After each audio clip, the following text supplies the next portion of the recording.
Hello everyone, welcome to UniVault. This is Vedita Manik and today we'll be discussing everything about mocks, A to Z, like how to create an Excel sheet to note down your mocks, what should be a good score in your mocks, when is a good time to start giving mocks, how to plan them. So, and according to me, this is the most important part of your preparation.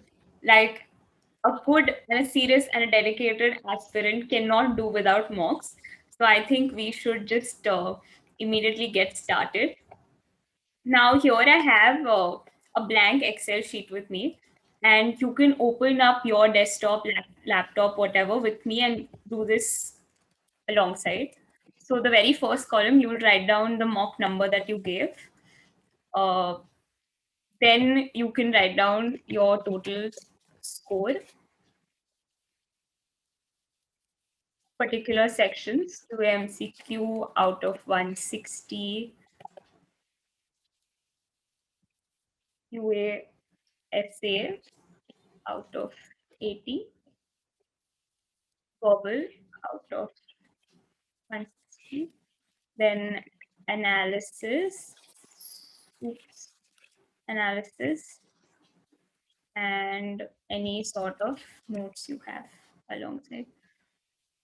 So this is something that you can do. Another thing is some analyzers give this option where they give section wise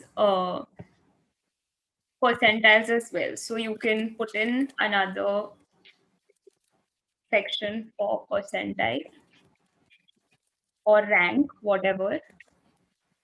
And over here, another where, QMCQ percentile. So accordingly, you can divide it. Now I'll show you my mock scores. So this is the mocks that I gave for the old format out of 400. And you can see that I have given around 23. I gave around 23, 24 mocks from the old format. And then I gave around 6 to 7 mocks in the new format that had come up for IPMAT 2020 specifically. Now, talking about mocks, you can see my very first score, which was something that I gave at the beginning of, somewhere in the middle of my preparation. I got around 92.97%. And you can look at my section wise scores, and they are so poor. Like QA/MCQ is 13, QA/essay is 16, and verbal is 120 out of 160. Now, maintaining an Excel sheet like this, it gives you a complete picture and idea of, are you actually, doing something well? Are you not doing well? Are you stagnant in your preparation? So, for example, you can see somewhere over here around 8, 9, uh, 10, and there was an all India mock that had come up. I felt somewhat stagnant, and in fact, one of my scores even dipped. I got 86.88 percentile, which is not a good percentile at all to get into IIM Indore. So this is something that helps you. Another thing that helps you is to understand. So out of 149, only 29 came from the quant area. 120 was from verbal, which was when I realized that verbal is something that I should now stop putting a lot of effort and focus on quants more.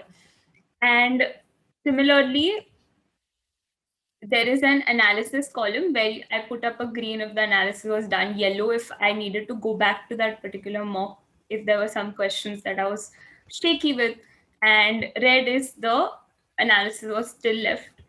And there's a notes column. Now I have mine is blank because I have removed whatever I had written over here. But basically, here you can write your weak spots. So topics that you thought you are, weak in, or in that particular mock you did not do well. There is another thing to analyze, which is your actual time, actual score, and something like your actual score, which let me go back and let me create another column. The actual score is when you go back to your mock and you resolve it and you see what your actual score is if you do not have the time limit. Now I did this, but I used to, I had a rough idea, and I used to note down on a word sheet where, I had certain particular notes about XYZ mock. But in your Excel sheet only, you can add an actual score and compare your total score and actual score. Total score is what you have performed in the mock. Actual score is you go back to the mock and you solve it without the time limit, and you see if you can actually solve certain questions that you weren't able to under time pressure. So then you understand that maybe speed is something that you have to work on. So this is another factor that you can look at. What is a good score in a mock? This is something that aspirants keep asking, and I just want to show you, like you can see over here in the 25th row, with a score of 209, the rank is 23. And with a score of, say, 213, the rank is 17th. So you can't say that a particular score is a good score. I would say that look at the percentile and the rank, because that is what matters. This column is the most important column, and in your mocks you should be aiming for at least 95 plus percentile if you are a serious dedicated aspirant. Another thing that I want to address is, when is a good time to start mocks? Right now. Just once you're done watching our videos, please go and give a mock, because you will keep thinking that I'll finish, XYZ percent of my portion and then give a mock. That day is never going to come. Till the last day, I was not done with my entire portion. The portion is so vast that you will never be able to reach a point where you're like, oh, I'm done with it completely. And if you are at that point, then maybe you're doing something wrong, because you really have to keep revising, keep going back. There are so many different formulas and aspects. So right now, just go and give a mock. Do not be afraid, and don't worry that what my score is going to come. What if I perform poorly? It's all right. The first few scores are always going to be poor. So look at me. I had given like IPMAT actual 29 paper, 2019 paper, and I got an 82.53 percentile with these following scores. A 65 in verbal. That means in 2019, I wouldn't have cleared IPMAT IIM Indore with that preparation. Like when I had given this mock, I was somewhere, like I was done with 40% of my preparation. But rather than staying discouraged, what you should do is you should keep giving them and don't, stop. So I gave around 29 mocks, 23 or yeah, around 23 of the old format and around 6 of the new format.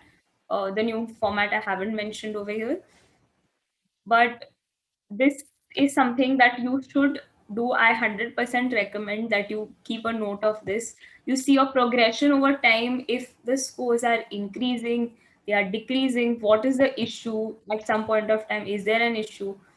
Note down your weak spots. See if your weak spots are remaining the same, then you can find a pattern there. Work on those particular topics, because you guys are at that point of time where you all do not have, you know a chunk of time or a particular vacation to prepare. So work smartly and give mocks is all I'm going to say. Now another thing that I had kept with me was a schedule.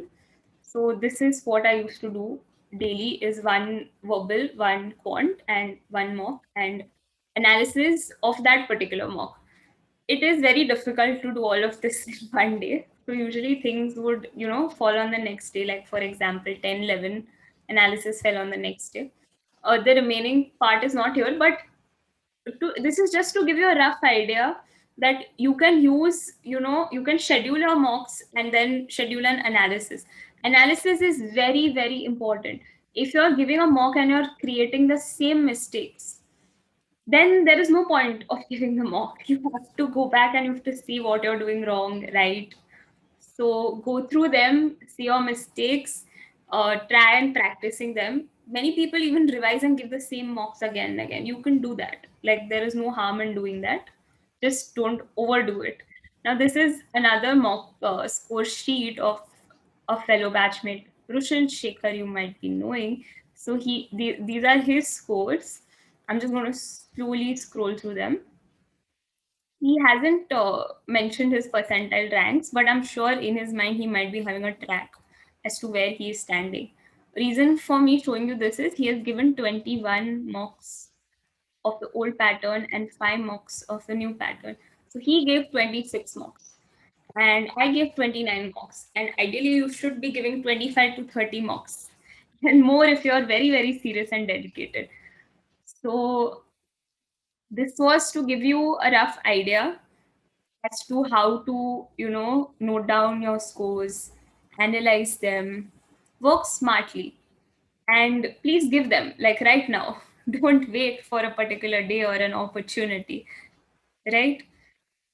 Another last thing that I want to, you know, leave you all is with is do not get disheartened if you get a low score. So around mock 9, 86.88 is the percentile that I had gotten, which is disappointing. So I still thought that I should give more. So rather than taking it as, a sign to stop preparing and to feel discouraged, best thing is to do is to move forward and see where you've made your mistakes. If you can work on them, what was the issue? Was it time? Was it knowledge, like lack of knowledge of a particular topic? It will take you some time to figure out a strategy also. So the first 10 mocks go in that only, to figure out your giving strategy. You will not get it right in the first mock. So the first 10 mocks is when you realize, oh, I have to attempt this question. I don't have to attempt this question. It takes time. I'll come back to it later. I don't have to touch this question at all in this paper. These are some things that you understand how to identify these questions in the first 10. The next 20 mocks is when you have a strategy in your head. Now it's all about the knowledge. Are you knowing these questions? What topics are you not knowing? Things like that. Also, another thing to realize is that you focus on your quant MCQs and essays, but remember that verbal is also there, and there is a cutoff over there also, which is quite high. So the level of accuracy there. So somewhere if it dips, like in the 11th mock with this percentile of 94.7, my verbal score had still dipped, and I'm pretty sure it was less than the cutoff for that particular mock to clear verbal, because there are section wise cutoffs also. So this is where you revamp your preparation and organize it accordingly. So this was all about mocks, and I hope you all give 30 mocks each. At least try and do that. Don't worry as to what institute or where I'm giving them from, etc., etc. Just give them like as many as you can. A particular institute might have only like 15 mocks. They don't usually keep more than that for IP mat specifically. So you can try and get it from other sources, get it from varied sources. And UniVoyage is coming up with free mocks for you guys, because usually people charge money. We're coming up with it all for free for you all. So please log in. I mean, join our Telegram channel. The link will be there in the description below. So you can reach out to us and get benefits of our mocks. I hope I have answered all your questions and queries and doubts regarding mocks, and I wish you all the best. Please work hard and keep studying, and don't feel disheartened after a particular score, because it's a long journey, and there is you can always work on it and improve on it, and you're lucky that you have that time. So that was it. I hope you like this video. This was Vedika Manik, and please like, share, and subscribe to Uni Voyage. Thank you.